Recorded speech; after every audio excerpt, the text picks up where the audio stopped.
We are at the Newton Park pool in the friendly city of Gqeberha, where the 2023 edition of the SA Swimming Championships is currently taking place. I am joined now by legend and superstar Chad Le Clos. Chad, thanks for having us. Thank you. Awesome to be here. Chad, it's been a very exciting week for you. I mean, from celebrating your birthday on Wednesday and then getting your 13th title on Thursday. How's this week been for you?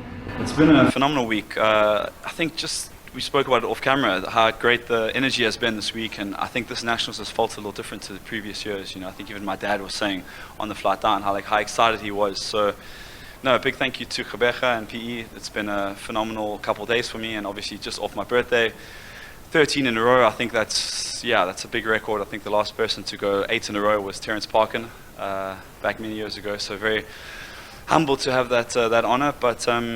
We're just pushing on and, obviously working towards the Olympics next year in Paris and the World Championships in Fukuoka in the summertime, European summer.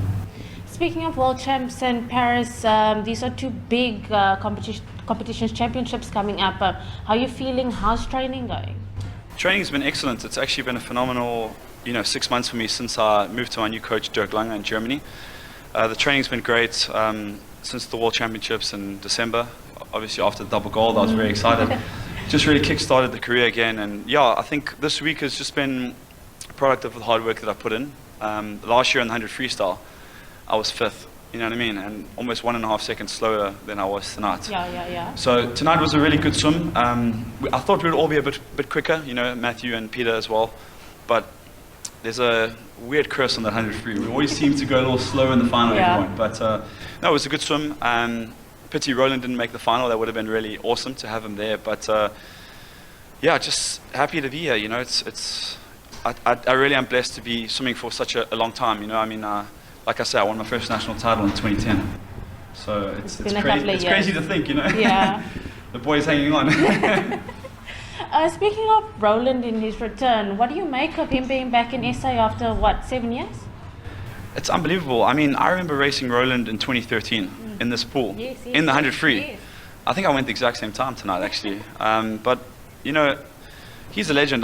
Like I said to him yesterday, I said, man, for you to come back at 42 years of age and to still be swimming, and regardless of results, right? It doesn't matter what he does this week. Just having him here is a huge inspiration for the kids. Should look at that as a huge inspiration. For me, I thought I was the bully in the team, at 31, but he's a legend, man. For him to keep going and just keep coming back, he narrowly missed out at the Olympics in 2016.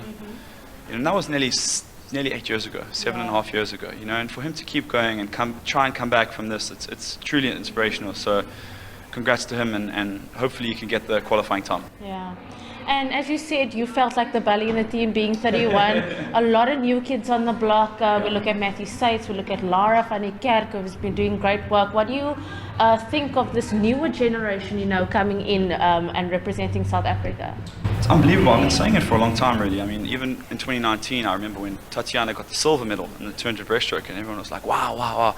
And I've been watching her swimming for years, and she won the double gold in 2018. And she was still relatively unknown back then, and it was like, okay, it's just Commonwealth. But I was like, Tats, you're going to win the Olympics in 2 years. And even after that 2019 season she had, I remember she was so stoked with that silver, and I'm like, girl, you just keep going another year, and you're gonna smash it. And you saw what she did. So the same, I think, for even Peter, Lara, Matthew. Definitely a breakout season for all three of them last year. They just got to push on now. I think they're all 19 years old. Yeah. So it's a phenomenal age. I was 20 when I won my first Olympics, so next year is a perfect age for them. And look, it's a golden generation for us. I think, I say this respectfully.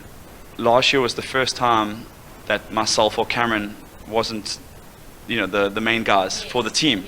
Respectfully, Commonwealth Games, I think Peter was the standout performer from our side, and obviously Tatiana and Laura from the girls' side. So. That's awesome to see. It's awesome to have the next generation come through and to not take over yet, but just carry the flag. It's amazing, and I'm always a big advocate for giving the youngsters a chance on the big stage. Because you need that valuable experience. I was very fortunate enough to also be very young on the national team, not as well as those guys. I wasn't winning medals at 17, but I was there learning from the other guys, so it was really awesome. And then Chad, just lastly closing, you've obviously been around for a while. What are your future plans? I mean, if you look at Roland, he's still swimming. Would you like to maybe be that age and still be competing, against the best? No, absolutely. Look, I plan on going for as long as I can physically. I think my mind is strong, and I believe short course especially. I think I will be around for a long time short course. I think long course I have to select my events carefully. I think the 200 fly that I swam last night, it's definitely one of my last times swimming that race. I can tell you that for sure. Like after the Olympics next year, I think regardless of results, that'll be the last 200 fly I do long course. I think short course I got a couple more years left, but just being selective at what I'm doing and managing my recovery, because that's becoming harder and harder, I think, as the years go on. I don't feel necessarily old, because when I'm training I'm always trying to smash it every day, but I have to remember that I have to take a step back. I cannot train with Peter and Matthew as much as I want to, and as much as I try to. I have to have more recovery sessions in the week than they do, because they're younger and they can keep going. They even ask me, are you swimming relay tonight? I'm like, hey man, I got to go ice bath, massage, get these legs up and make sure that I'm ready for tomorrow again, because that's the key for me is recovery. Perfect, Chad. Thanks so much for joining us. That was superstar and swimming legend Chad Le Clos, just speaking a little bit about his future, saying he'd like to go on for as long as he can. He's doing very well at the SA Swimming Champs this year, and just saying how confident and how ready he is for his performance in the upcoming World Champs in Japan and at the Olympics in Paris next year. But for now, from us here in Gqeberha, it's back to you in studio.